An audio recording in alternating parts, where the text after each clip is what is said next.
Alright, today we are checking out some of the great decisions people make during horror movies, because for some reason, when you're being chased by a psycho killer, the obvious big brain people come up with the greatest ideas to quickly get everyone separated and killed. So today, this is the top 20 dumbest decisions in horror movies. You know the part in scary movies where somebody does something really stupid and everybody hates them for it? This is it. Welcome to Watch Mojo, and today we're counting down our picks. Very starting off with the exact same statement we'd like to give everyone. Horror movies. There are certain rules that one must abide by in order to successfully survive a horror movie. This is right, we should split up. We should split up! Always the number one thing people like to say. For this list, we're looking at all the worst choices made by characters in horror films. Since most of these decisions have an effect on the plot, there is a spoiler warning now in effect. What do you think was the dumbest decision ever made by a horror movie character? Let us know in the comments. Oh boy! Number 20, going after the dog. Dawn of the Dead. Stop, it's hurting him. No, It's hurting him! Oh my god, they're just dropping a dog? As an act of goodwill, a group of survivors sent over a dog with supplies to a man stranded in a nearby building. However, when the plan fell through and the dog appeared to be in trouble, one member of the group, Nicole, the dog's owner, decided to go after the canine. This reckless act not only resulted in the group losing the safety of their compound against the zombies, but also resulted in several members of the group dying. Alright, hold up. So during the middle of a zombie apocalypse, you send out a dog, so, okay, I guess zombies, I guess it's a 50-50 whether they go after anything but humans, but, okay, so I guess they only go after humans in this movie, but you send a dog out after someone, to go deliver things, and once it doesn't work, you go and decide to jump out after the dog and just let the zombies loose on your safe house. Yeah, that totally makes sense, right? Oh, anyways. Now, we get that dogs are man's best friend, but even the biggest dog person has to admit that this isn't sensible or ethical to let the concerns of one dog endanger one or more human beings.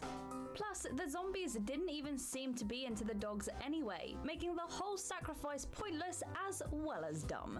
Okay, so they literally just put it out. The zombies didn't care about the dogs, so they literally just endangered everyone for a dog who decided to go on a trip somewhere.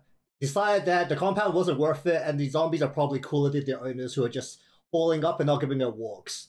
Was that something like that? Either way, it's a great way to get everyone killed now, ain't it? Number 19, upsetting the spirit. Paranormal activity. When his girlfriend Katie became possessed by a demon, Mika decided to just make things worse any way he could. He flippantly documented everything with a camera and wouldn't stop even when Katie asked him to do so. Among major sacrileges Mika committed were consulting a Ouija board, which for anyone who's seen The Exorcist is a major no-no when it comes to dealing with evil spirits, and throwing a cross into a fire. His confrontational attitude and unwillingness to be helpful and supportive eventually led to Mika's death, which at first viewing may have seemed shocking, but looking back probably shouldn't have been. So, Buddy's girlfriend gets possessed by evil spirit, and the first thing he decides to do is, hey guys, check it out, my girlfriend's possessed, vlog, yeah! Check it out, YouTube! So he literally just went and turned his girlfriend being possessed into content. I mean, honestly, with how some creators work these days, especially the vloggers, I wouldn't be surprised if someone actually tried to do that. I mean, the cherry on top was the Ouija board and the cross, right? Either way, did it turn into good content? Did it get all the subscribers and views? Number 18, being a jerk. Midsummer. Mark tagged along with his friends to a Swedish festival that takes place every 90 years. Rather than treat the locals with respect, he acted inconsiderately and urinated on a tree that was sacred to the people celebrating the festival. So, you come straight up and just... You know, when every single member of a community wears the exact same clothes like this, you know it's probably a cult. Why would you piss them off? It's like, you can't tell me that you look at these people and not think that there's some crazy hive mind possessing these people. Like, look at them, they're literally all wearing the same thing. I mean, there's a little bit of color, but, you know, they're all wearing the exact same thing. This turned out out to be a huge mistake, as the locals were part of a death cult, and they exacted revenge on Mark for his insolence. They're part of a cult. They all wear the same clothes. They're probably part of a cult. I mean, that's a day-to-day life, not uniforms. Uniforms are probably fine, but you see a whole army of people just chilling in their house with the exact same clothes, it's 100% a cult. This is proof. Unfortunately for Mark, he was too thick-headed to put all the pieces together, which led to his doom. Also, I remember, either way, this guy pissed on a tree and killed everyone. Strangers, because you never know if they're actually nutjobs who would skin you alive. The map in the river, the Blair Witch Project. Mike admitted to committing this horrible act to his fellow film crew after spending days going in circles in the woods. It was useless! Now, it's heavily implied in the movie that the Blair Witch has cursed highly the woods, intelligent. and that was why the three couldn't escape. But Mike didn't know that for sure. He just assumed the map couldn't lead them out of the woods and chucked it without consulting the others, which was incredibly selfish and self-destructive. So he just threw something at it. This map ain't working, so obviously it's trash. Alright, let's just get rid of it. Alright, so ignoring the fact that that was incredibly dumb, he also littered in the middle of the forest. Let's be real. That's called littering, and that's why we've got global warming problems. If Heather or Josh had cut ties with Mike right there and then, would anyone have blamed them? Number 15, playing a practical joke during a zombie apocalypse. Just from that title, we can already tell this is going very poorly. I mean, we started off with a zombie apocalypse where someone chased after a dog, and this time, it's just a prank, bro. Alright, let's see what the prank is. Zombieland. During a zombie apocalypse, Bill Murray disguises himself as the undead to blend in. While that's a clever move, Murray probably should have thought twice about approaching other survivors in zombie makeup. We mean, the group was armed and could easily attack him in self-defense without checking to see whether he was a zombie. So, you can literally disguise yourself as a zombie and then you walk up on not the zombies, but the people who probably want to smack the zombies. How does that actually work?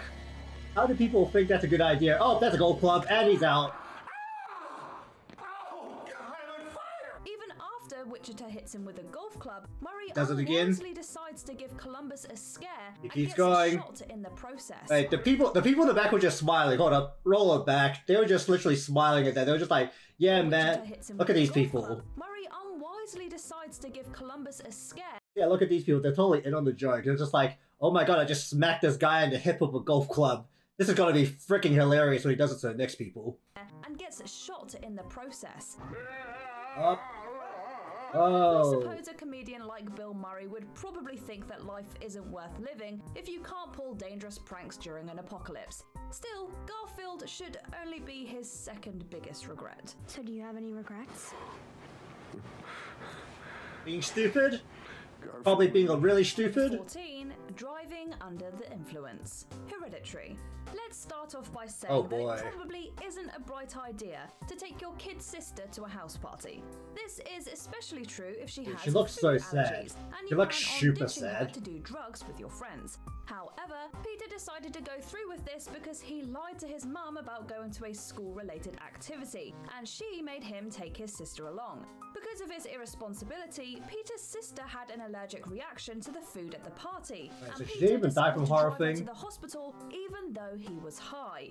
He didn't even have the decency to call for an ambulance, but we guess it's nothing to lose your head over. Oh boy. Wait, so that was literally nothing to do with horror. It was literally just this person making a poor decision in a horror movie. This was it. His sister had an allergic reaction and he was doing drugs, but they just decided to drive and he had that accident. And that was it. That wasn't even a horror movie thing. That was just bad decisions in general. Reading from the book. Oh, that doesn't Evil look Dead. obvious.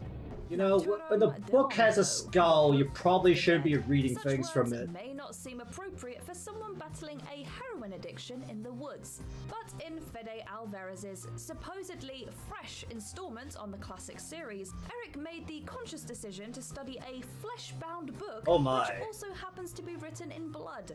What makes you think that book is good to be reading from? It's literally bloody. Like they literally just did it's written in blood. Come on, man. Spoiler alert, Mia soon has more to worry about than drugs though, all thanks to Eric and his dim-witted curiosity. Here's hoping you never find yourself in a situation where you have to choose between naturum de monto and illicit substances. They just summon a demon. Number 12, hoarding what you shouldn't. The Return of the Living Dead. In Living this film, Dead? canisters of toxic gas that could turn cadavers into zombies were Wait, there's a face in there. Did they touch it? I'll be real, I haven't seen any of these movies. Did they look at that and think it was okay to touch it before anything even happens? Like, look at that face. That's not the face of someone you touch. stored in the basement of a medical warehouse. To show off, Frank took his new employee down to see the toxic gas, which supposedly served as the inspiration for Night of the Living Dead. Hey, these things don't leak, do they? That's a toxic gas. U.S. Army Corps of Engineers. Despite not Smart. knowing how stable the canisters were, Smart. Frank decided to pat one of them. He just actually Released slapped it. toxic gas that started And he a died. zombie outbreak. If your workplace is full of gas that can cause corpses to turn into zombies, maybe you shouldn't disturb them. Oh, Number skeleton 11, boy. going into the pipe. Jeepers Creepers. In the middle of a road trip, a brother and sister came across an aggressive hothead who had a bad case of road rage. Oh my. Road rage! After following the mysterious man, the two witnessed him drop a body into a pipe. That didn't even look like a Rather than do person, the it looked like a sensible thing sheep. and call the police, the brother, Darry, decided it was a good idea to take matters into his own hands and explore what was in the pipe. He's just gonna climb straight in. Yo. How bad was this decision? Darry's sister goes meta to explicitly warn him that this was like something out of a horror movie.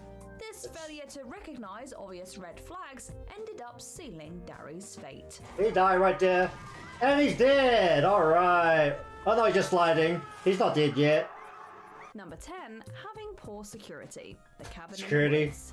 You can't blame him for Despite that now, the can brilliance you? of the narrative itself, this cinematic collaboration from Joss Whedon and Drew Goddard has one major flaw that can't be ignored. As the orchestrators of a plan to appease the gods watch a contrived narrative unfold, Marty and Dana manage to survive the ritualistic mayhem and find themselves in a secret elevator. Okay, so when they're being sacrificed, there's a ritual going on and they manage to get out and just start squeezing their way out of there. Is that what's happening? How does that even work?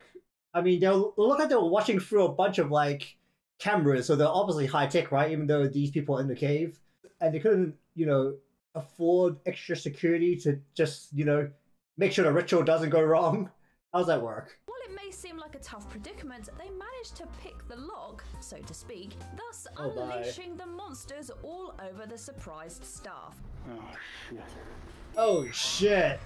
Oh shit was the only thing they could All say. that work, but still a flawed security system. Of course, you also have Kurt's questionable motorcycle jump, but in a way, that one makes a bit more sense. Motorcycle! Oh dude, look at him go! Oh wow, he just crashed into him. What was that? He just like literally slammed into that. Wait, let's look at that again. Look at how majestic he is. He just, look at him coming through. He looks so majestic just flying through the air. He just like, oh! Yo. Number 9, Alright. not turning up and calling the police. Scream. By now, we can look back at this scene and laugh, considering we know the franchise as a whole. Still, it's a perfect example of how poor decision-making can make any mild-mannered viewer foam from the mouth, whether inside the movie theatre or at home. As Wes Craven's iconic film starts, Why she just playing with a knife? a naughty phone call. But no matter what the person on the other side says, she can't manage to hang up the damn phone and call the cops. Listen, I am 2 seconds away from calling the police. He's 2 seconds away from calling the police. You gotta hand it to Drew Barrymore. 2 seconds away from calling the police. But I shall keep talking to you. Hello? Please keep talking dirty to me. Like, what's someone put it on the other side of that phone that you have to keep listening to this person? I mean, yeah, I get it. Like, back then, you didn't really have mobiles at the ready as often. Could at least, put the damn phone down. For such an honest performance, even if her character is a few apples short of a bushel. Who's there? Who's there? I'm calling the police. Oh, wait, she's actually calling police. You know, you can still hang up on them. Entering an unexplored cave. The Descent. Ooh, Considering what happens to Sarah's family in the opening events of The Descent, you'd think that Juno might have learned a lesson when it comes to future outdoor excursions. Safety first. Safety first! Safety first! Are they doing any safety first, or is this first person just gonna fall straight in there? These are the movies, and if you're going to take your loved ones spelunking, you go big or go home. Of course, Juno didn't exactly tell anybody the truth regarding the unexplored cave system. So, naturally, they were all kinds of screwed and left to battle some deeply annoying creatures known as the Crawlers. And you know what happens next.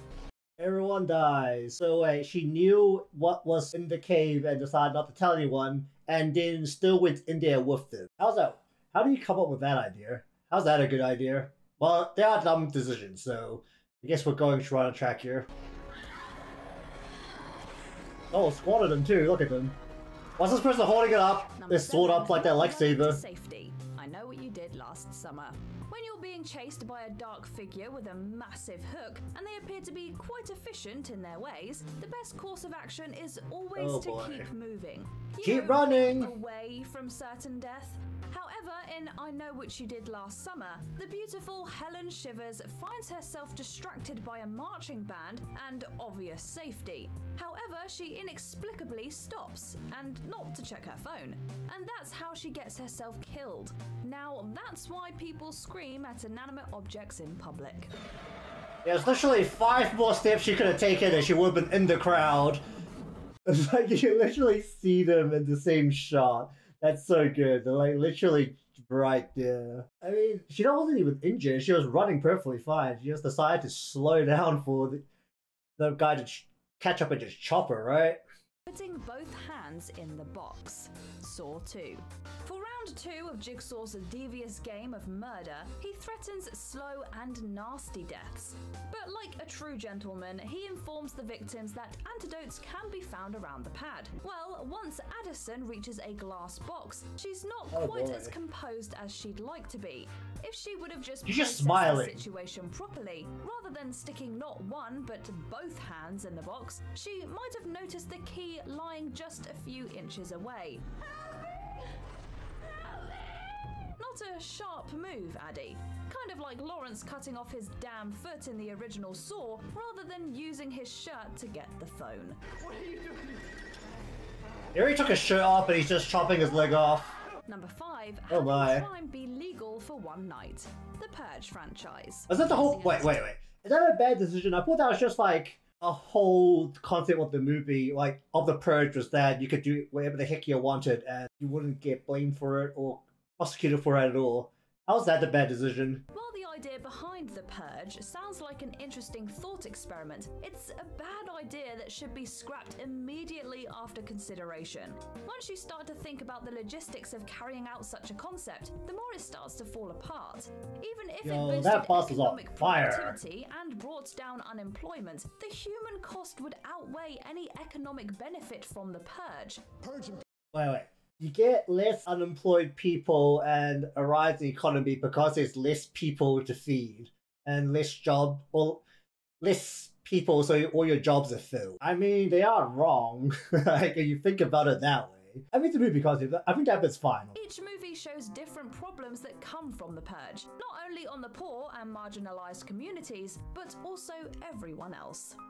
Number 4, watching a videotape you know is haunted. We already know how this one's going. You know, isn't this like the most like well-known concept, especially from the Western audience for classic Japanese movie, girl coming out of the tape? If Scream made people laugh and cry, this American remake of a classic Japanese horror film made viewers melt down in public and dribble a little bit of pee down their leg. Are the babies watching it?